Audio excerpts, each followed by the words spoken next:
Welcome to another edition of Cheers to Careers. I'm Steve Ridinghouse, the Career Outreach Coordinator at the School of Journalism and Mass Communications at KU. This is our 20th episode, and we have Jenni Carlson, 1997 KU grad. Can you believe it's been 25 years since you graduated? No, I can't. That feels a little bit hurtful, quite honestly, to even hear those words.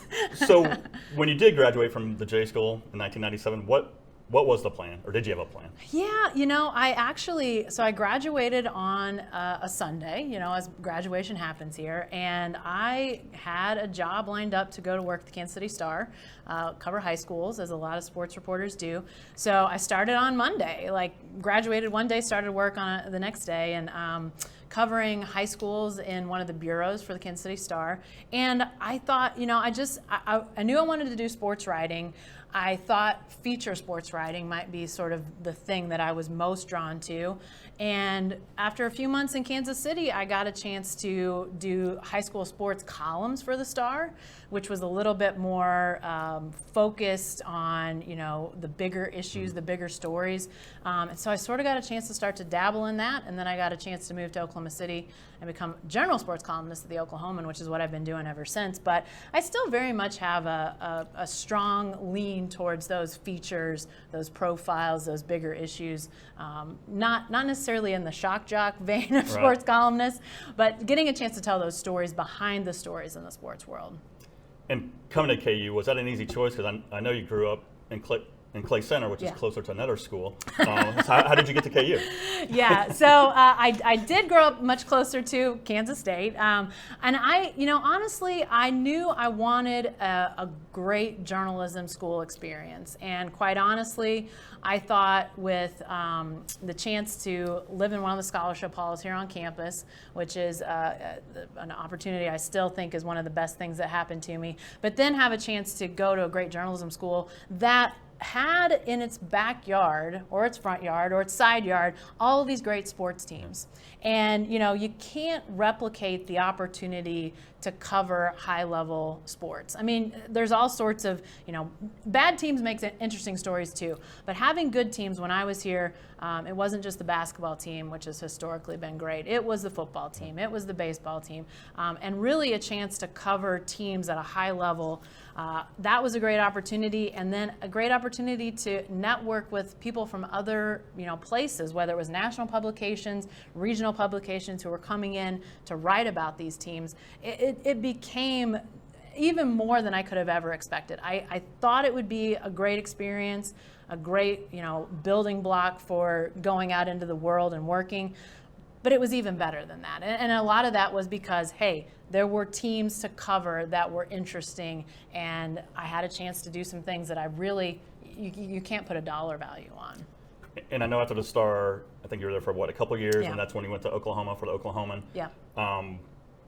What was that like? Because weren't you the first female sports columnist they ever had? Yes, exactly. Yeah, it was definitely uncharted territory in terms of that. And they had decided, the Oklahoman had decided that they wanted to have diversity of voices really in their sports coverage, and so they talked to me and a couple other people about filling that role, and getting the job. I was probably too young to realize what the impact of that was, which maybe that was a good thing, that I didn't sort of feel that intense pressure.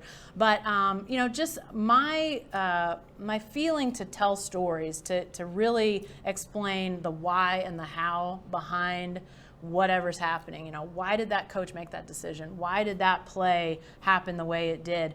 I think those things, it just became a wider audience or a wider opportunity. I got a chance to do that, whether it was high school sports, college sports at the time, in the same way that when I came here to KU, the teams here were great. At the time I walk into Oklahoma, University of Oklahoma just hired Bob Stoops. They soon take off. Oklahoma State, those were the Eddie Sutton basketball days, and they are, Final Four. Then the OU softball team wins a national championship. The OU women's basketball team makes a Final Four in 2002 for the first time. So just some immense stories. And then lo and behold, Oklahoma City becomes an NBA city. I mean, like out of the blue, obviously, the Hornets getting moved there after Hurricane Katrina, not something we at all expected. So this place that I've been for over 20 years has transformed. You know, it's still a great college scene, but it's definitely, you know, now it's got the NBA and it's a whole new place. I mean, so obviously there's no shortage of like story ideas on with the Oklahoma State, the Thunder. I've always been amazed how sports columnists can, you know, kind of plot out their day, their week. I mean, how do you, I mean, do you start the week saying, okay, here's the story I'm going to do, or you just kind of wait and see what happens? Yeah, I think you have to have a little bit of both, actually, because the chance of something happening is always fairly high. You know, stuff that we don't expect to happen will undoubtedly happen. Within the last year alone, I think about the fact that it was a quiet July afternoon when news that Oklahoma and Texas were going to go to the SEC broke, and the world changes in a heartbeat. So yeah, we always go into the week thinking, okay, here's our plan. Obviously, with fall, you have college football games as sort of that hallmark event. You're always building towards a Saturday. The other rest of the time of the year, winter, spring, summer, it's a little bit more variable. You don't sort of have that one day of the year or one day of the week that really becomes a big event day. But yeah, we have plans, but then there's always, if somebody says something or does something or just, the unexpected. That's been in the last 9 months, we've really come to expect the unexpected, I think, over and over and over again. And I know when you started at Oklahoma in like the late 90s, the internet was still relatively new. Yeah. Social media was definitely not a thing. I mean, how has sports media evolved the last 20 years? I know you were talking to our class out there about it, how, back in the day, you could have a nice story and you could cross your fingers, wait till it gets in the paper. But now, sometimes the players and coaches break their own news. Oh, yeah. I mean, how has it changed in the last 20 years? It's crazy to think, because I don't really think I've been at this super long. But like you said, you go from a time when if you had breaking news, you got the story together, it went to the printer, and yeah, you crossed your fingers. You might watch the evening newscast locally. Did somebody else get this ahead of us? But then it was, everybody gets that newspaper off their driveway, and suddenly it's breaking news in that moment. Now, as soon as we have the news sourced, it's going online, and we're promoting it through our social channels and different things like that. So yeah, it's a totally different thing. Even the flow of our game coverage has changed, where the columnist, myself and Barry Trammell's other columnist, if we were covering a college football game, we would have a chance, whatever our deadline was before we had to write. Now we almost always send something as the game ends or within a very short amount of time that can go online, and then depending on the situation, we may be writing for 2 days later, we may be writing for print later. It's really changed the workflow and how we approach even our game coverage, but definitely as we break news or have something happen during the day, we have to really be responsive to that online. Now, I know you mentioned Barry Trammell, and you've worked with him for 23 years. Yeah. If you're covering the same event, do you say, okay, here's the angle I'm taking, or do you guys kind of read your own mind and you know where you're going to go?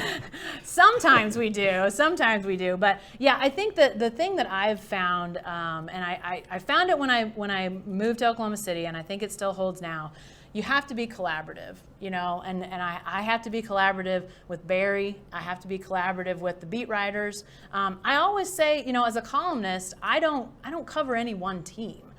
So I'm not an expert in anything. I'm not an expert in the Thunder. I'm not an expert in OU. I'm not an expert in OSU, the high schools. But we have people that cover those teams. And so their expertise and their knowledge is always going to be higher than mine.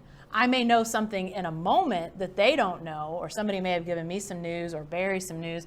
But at the end of the day, their knowledge of those beats is going to be so much better and bigger than mine. I'm always very much, I've got this idea. I talk to the beat writers. What do you think? Is there something I'm missing? Is there maybe background information that we can't report, but I might need to know for this? So collaboration's always been very important to me. And yeah, if Barry and I actually don't cover a lot of events together, so it's weird when we do. It's actually kind of nice because we don't usually get the opportunity to do that. But yeah, we always do sort of touch base. Okay, I'm thinking about this. what do you think? Does this step on your toes, or do you want to take, I think after you do the job for a while, you start to have an idea of these are the themes that we have to hit. Now who's going to take that? And sometimes it comes down to, I have a strong opinion about this. Sometimes it comes down to, I just wrote about that person or that idea. Maybe I should take something else. You just don't want to hit on the same notes all the time. So I think it comes down to a lot of different variables, but we're always in conversation about those things. And I'm sure you've had an opportunity to pursue other jobs like during your time in Oklahoma. Right. What's kept you in Oklahoma? Several things. It's interesting. One of the things that I found myself over the years is people would call and say, "Are you interested in this? Are you interested in that?" Lots of times I'd sort of go and do some research, and if I found that the place that was talking, asking those questions was in a chain, one of the big media chains.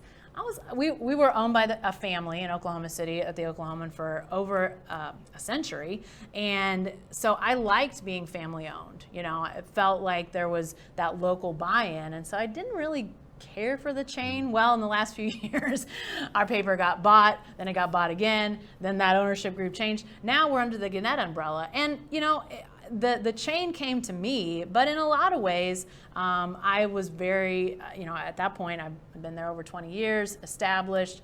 So I don't necessarily feel like I felt the impacts of the chain coming to me as something negative. But that was one of the things I looked at when I was approached about other jobs. But it was also, quality of life. Where was I going to, be living? What was I going to be doing? And frankly, I've enjoyed seeing the way Oklahoma City and Oklahoma have, transformed over the last 20 years. It's definitely not only the sports scene, but just the city itself has changed a lot. I think quality of life is really high. Have a 9-year-old daughter, and I like the idea of raising her there. Got some family close by. So, when I moved there, I don't necessarily know if I thought this is the landing spot, this is the final destination. I think I was still early enough in my career. I thought, I'll be here this amount of years, and then I'll move. But just got to a place where I said, I really like what I do. I really like the people I work with. I think having a group of people around you enjoy, I think that's important too. You never quite know when you're interviewing for other jobs, what's the staff really going to be like when you're not interviewing? What's it like on a day-to-day basis? And so I think having people you like to work with is really important as well. And I know you've been a long time advocate for women in sports journalism. I think you had some leadership roles with the Association for Women in Sports Media. Yeah. Are you still president, or I know you were for some time? No, I'm not anymore. I was president. I was chair of the board, but now I've left that to younger leaders. But how important is it to kind of rally, behind those women in sports? Because I know they have challenges that a lot of other sports journalists don't have. Yeah, and it's definitely something I'm passionate about. And I think the thing about of AWESOM, the Association for Women in Sports Media, is that it advocates and helps women that aren't members. If women find themselves in a situation where they have a problem with a locker room situation, or a problem with somebody in leadership in a team they cover, or a boss that has been problematic or abusive, or just any situation, AWESOM will help. And to me, that's been really important. And there's also not only those types of opportunities, but scholarships, mid-career help, just all sorts of things that I think the group tries to impact women in the industry, and that's huge. I think it's definitely I've seen the number of women in the profession continue to go up. That's so exciting to see. So many different areas and positions that behind the camera, working behind the scenes, in front of the camera. I mean, just women everywhere in the industry. It's so great, and I think it's only going to continue. I think the next thing that I'm excited to see is how the leadership roles continue to evolve, whether it's sports editors or those play-by-play voices, just different leadership opportunities, that those continue to evolve and grow. What that's going to look like in another, say, 10 or 15 years. And I know earlier you mentioned your 9-year-old daughter, Millie. work-life balance. Can that exist in sports journalism? I know the hours are crazy. Yeah. I think it gets, I mean, the more experience you get, I think you start to find that balance. But Yeah. have you found that balance, or is it a challenge? Yes, yes. Sometimes to all of the above. Sometimes I feel like, okay, I've got this figured out, and this feels like where it's supposed to be. And other times it feels like it's totally out of whack. And I think sometimes it's about the sports calendar. Yep. You know, there are just certain times of the year that are unpredictable, that are particularly busy. You know, I think about anybody who covered, you know, Kansas's run through the NCAA tournament. You know, you don't know from one week to the next, am I going to be on the road? Is the season going to be over? Am I going to not only have covered the Final Four, but maybe a national championship and all that comes after that? You know, you just don't know. And so there are definitely times of the year when you have to give yourself a little bit of grace to say, okay, I'm sucking at this work-life balance right now, but I'll get it back. You know, I'll make it work. And I think you have to find the times to allow yourself to step away. Ever since I actually had my daughter, I've kind of taken the tact that, you know, if she's going to be the time she's at school or when she was very little, you know, times at daycare, I didn't want to send her to daycare and then pick her up and still be working. Right. I wanted to really try. There would be times when I'd have to go cover a game or a press conference would come up or something. But if I had a day where I could control the work, I did it when she was at daycare or when she was at school. And so I still try to do that. I don't always succeed, but I think having that as the goal to, you know, have the time when she is home, be time when I'm available. I think that's always been important, and it's worked out pretty well. And again, it's not a perfect thing; it never will be. But I think giving yourself the grace when you're not in a good time with that balance, but also really seeing, okay, how can I be available when she's here? How can I make that work? I think that's really important. And I'd have to think it's tough to unplug when you always have this kind of close by too. Yeah. Email pops up or a tweet. Yeah, yeah, and I think you're always in that mode of responding. You know, if something happens, and I don't know if that stops necessarily, but yeah, I think it's one of those things that is always probably going to exist. You know, I don't think it's going to go away, and so you just have to. I will, you know, if we're just hanging out or doing something, if something urgent pops up, I'll say to her, listen, I need to take care of this, and I'll be right back to this, but give me just 2 minutes to handle this, and then I'm back. And I really try to hold to that and not really be distracted. And I saw, I think it was just this past week, you had that really great photo of the two of you at a book drive. I thought that was a nice moment. Yeah. So Millie actually she had to do some service hours, some community service, and so sought out some different opportunities and let her decide what she wanted to do. And there was a group that gets books, and they donate them and put them around the community and to people that may not have a lot of books in their home. And it went from she was going to put some books out around our neighborhood and in the area to, you know, well, could we do a book drive at the school? Sure, okay, and became a month of collecting books, and yeah, we were able to collect over 200 books for this group, and yeah, it was pretty cool because she loves to read, and so the idea that there might be kids that don't have shelves full of books now have some books for them, that was pretty cool. And I know we talked briefly at the reception last night. Oklahoma State coach Mike Gundy. I know it's been 15 years since I'm a man, I'm 40. Maybe I got it out of order. Yeah. When that happened 15 years ago, I mean, did you have any clue that was going to happen? Were you taken aback? I mean, and how has that changed over time? Maybe you just kind of pushed it out of your mind? Yeah, I think, by the way, I think 15 years since what's now become known as the rant, almost makes me feel older than 25 years since I graduated from Kansas. Not that you shouldn't have brought it up, but it's just weird that it's been 15 years because I'm still doing what I do, and Mike Gundy's still doing what he does. He's still the football coach at Oklahoma State. It was very surprising, very much so. I think it's a reminder that we never quite know how things are going to hit. Like, we may have a sense like, this may rankle some people, or this won't cause waves at all. The interesting part of that day was that before the rant happened, the amount of email, calls, feedback we'd gotten was very minimal. I mean, very, very much just kind of a normal amount, nothing sort of robust or over the top. And then he obviously took I mean, I think there's probably some things that had nothing to do with what I wrote that caused his reaction, but he reacted, and then so much email, so many hits on the website. I mean, just really kind of, it blew up. And but you know, we addressed it. We, you know, made it clear to him if there were mistakes and errors that you want us to correct. We're in the business of doing that. He never offered anything that, you know, we could correct. So, you know, it was just a matter of kind of allowing that relationship of source and coach, a coach and reporter, writer to kind of mend over time. And there was never any bad relationship between players and assistants, coordinators on the team. So the fact that the well wasn't poisoned made it a lot easier for me to just keep doing what I did in covering their team.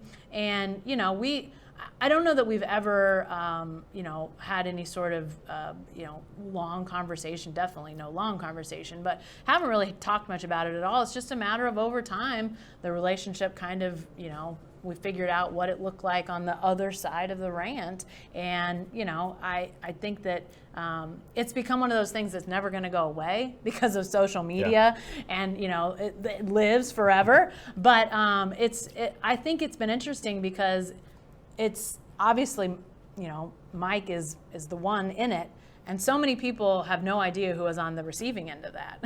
So the fact that it was me, I think a lot of people find as a surprise sometimes when that comes up. They're like, "Oh, you were the one." Yeah, I was the one. And a lot of people don't have any idea who was on the receiving end of it. Has there ever been a situation even close to that in the last 15 yeyears?